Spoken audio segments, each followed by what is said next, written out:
Welcome to the Explainer. All right, let's just dive right into this because today we're going to completely reframe something that honestly you probably have sitting in your freezer right this second. We tend to think of ice cream as this very modern, mass produced dessert, right? But as you're about to see, it's actually a profoundly human, globally co invented phenomenon. I mean, its history literally spans thousands of years. It is a story of science, of completely unsung innovators, and ultimately of democratizing joy. So to kick things off, who actually invented ice cream? Now, if you've heard the famous legend, you're probably thinking, oh, Marco Polo. The old myth says he brought ice cream back to Europe all the way from the court of the Chinese Emperor Kublai Khan. And look, it's a fantastic story, but historians now pretty much universally agree there's very little truth to it. In fact, there's a chance he never even visited China at all. So, if Marco Polo didn't introduce it to the West, who really invented it? Well, the answer is kind of mind blowing. Nobody did. And everybody did. What's absolutely fascinating here is that ice cream wasn't just invented once, not at all. It was invented independently over and over again by cultures all across the globe that had never even met. They definitely weren't sharing recipes.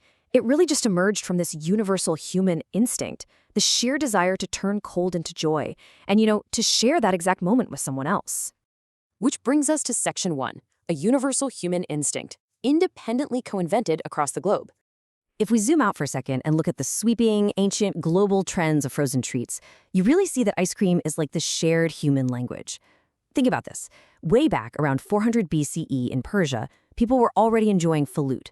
That was a frozen dessert made with rose water, lime juice, and these really delicate noodles. Then, by 200 BCE in China, they're freezing mixtures of milk and rice using actual mountain ice, which later evolved into frozen milk treats for the Tang dynasty. Fast forward a bit to the 16th century, and India had completely perfected kulfi, a slow frozen milk dessert just packed with pistachios, saffron, and cardamom. And remember, none of these cultures were copying each other. There were absolutely no shared trade routes for these specific recipes. They just all, completely independently, figured out how to make something sweet and freezing cold. Moving on to Section 2, the chemistry of cold, mastering the freeze before refrigeration. Now, looking at all this global history brings up a pretty massive logistical hurdle. I mean, how exactly do you freeze cream without a freezer? For most of human history, just getting your hands on ice was incredibly difficult.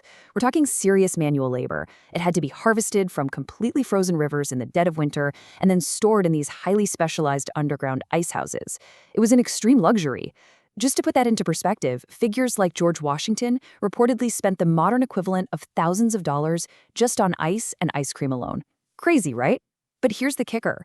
Just having ice isn't actually enough to freeze cream. You somehow have to get the temperature even lower than freezing.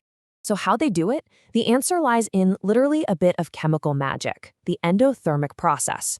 It works like this. If you pack crushed ice around a metal container holding your cream, and then you just add salt to that ice, it triggers a chemical reaction that actively lowers the freezing point. The ice itself gets significantly colder, which in turn finally freezes the cream inside the vessel. It's brilliant, and incredibly, the very first mention of this scientific trick was actually recorded in a 4th century Indian collection of folktales called the Panchatantra. Let's jump to Section 3, Unsung Innovators of Ice Cream, the Heroes of Mass Production. Because this process was so incredibly labor-intensive, for centuries, ice cream was basically locked up in royal palaces and ultra-wealthy estates. But right around the 1840s, that all began to change. The first unsung hero we absolutely need to talk about is Nancy M. Johnson.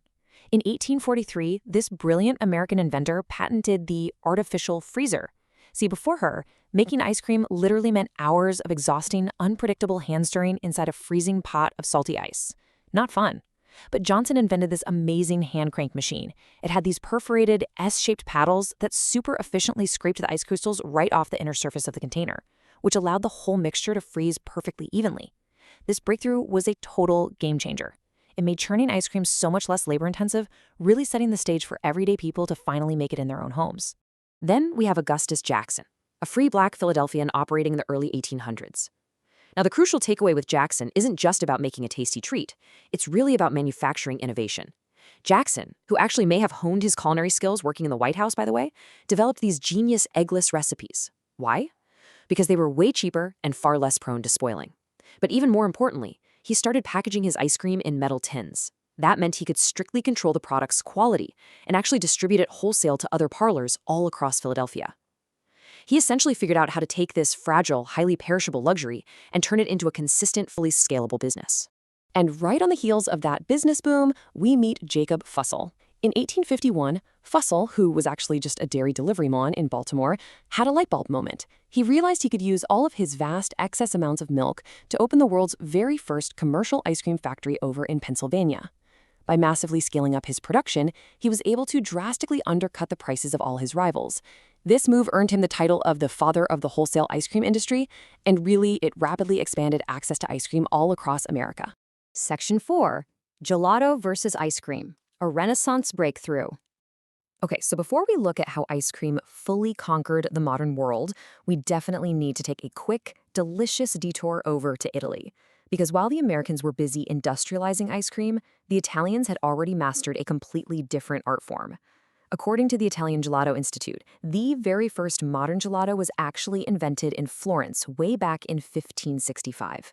Get this, it was an architect, Bernardo Buontalenti, who was tasked with creating a completely unique dessert for the powerful Medici family. He blended milk, cream, sugar, a little lemon, egg whites, and literal snow to craft this totally revolutionary treat. And honestly, it was so good that it is still celebrated in Florence today as Buontalenti cream. Now, if you've ever found yourself wondering about the actual difference between the two, the underlying chemistry is fundamentally different. Gelato uses way more milk and a lot less cream, which basically means less fat. It's also churned a lot slower.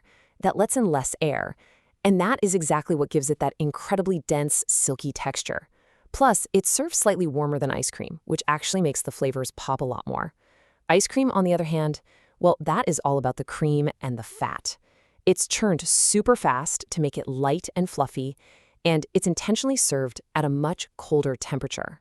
Which brings us to our final chapter, Section 5, From Luxury to Everyday Joy, the Democratization of Dessert. So, by the late 1800s, this cold treat was rapidly transforming into the ultimate everyday cultural staple. It was hitting the streets of the UK and America, mostly sold by working-class Italian immigrants who became known as hokey pokey men. They would sell these tiny scoops in a really thick glass called a penny lick. Now, it was incredibly affordable, which is awesome for spreading the joy, but there was one massive, glaring problem. The vendors would usually just give the glass a super quick swish of water between customers. Yikes, right? Predictably, these penny licks turned into a terrifying public health disaster. They acted as literal super spreaders for tuberculosis, and things got so bad they were actually banned outright in London in 1899. The world desperately needed a solution that was hygienic and ideally edible. And guess what? They got exactly that at the 1904 St. Louis World's Fair. So, an Italian immigrant named Italo Marchioni had actually patented a cone mold just the year prior, basically because he was completely fed up with his serving glasses breaking all the time. But the magic really happened at the World's Fair. Legend has it that when ice cream vendors suddenly ran out of serving bowls, they partnered up with a nearby waffle vendor and started rolling those warm waffles into little cups to hold the ice cream. And just like that, the iconic, hygienic, and totally edible ice cream cone was popularized. From there, we pretty much entered a true golden age of access. I mean, mechanical refrigeration finally freed ice cream from relying on those tedious winter ice harvests, turning it into a fantastic year-round ritual. Over at drugstore soda fountains, they actually accidentally invented the ice cream soda when they ran out of fresh cream one day. And here's one of my favorite facts. During American Prohibition in the 1920s, breweries obviously had to pivot hard to survive, so countless former saloons were actually converted straight into ice cream parlors. Think about that journey. It went from a fragile, incredibly rare luxury reserved only for emperors and presidents, straight to a universally accessible joy. The Museum of Ice Cream really hits the nail on the head here. They say, ice cream belongs to everyone. It's a cultural language. And it is so true. Whether it's an ancient Persian falud, an artisanal Florentine gelato, or just a simple scoop in a waffle cone on a hot July afternoon, that human instinct to mark a celebration with something sweet and cold, it is entirely universal. So as we wrap up this explainer today, I really want to leave you with this one provocative thought to chew on. What other simple, everyday joys might you be taking for granted? Because as we've seen, behind every single scoop of ice cream lies thousands of years of science, absolutely brilliant marginalized innovators, and just this relentless human drive to share happiness. So next time you grab a cone, just remember the epic global history you're holding right there in your hand. Thanks so much for joining me, and hey, keep exploring the incredible stories behind the everyday things you love.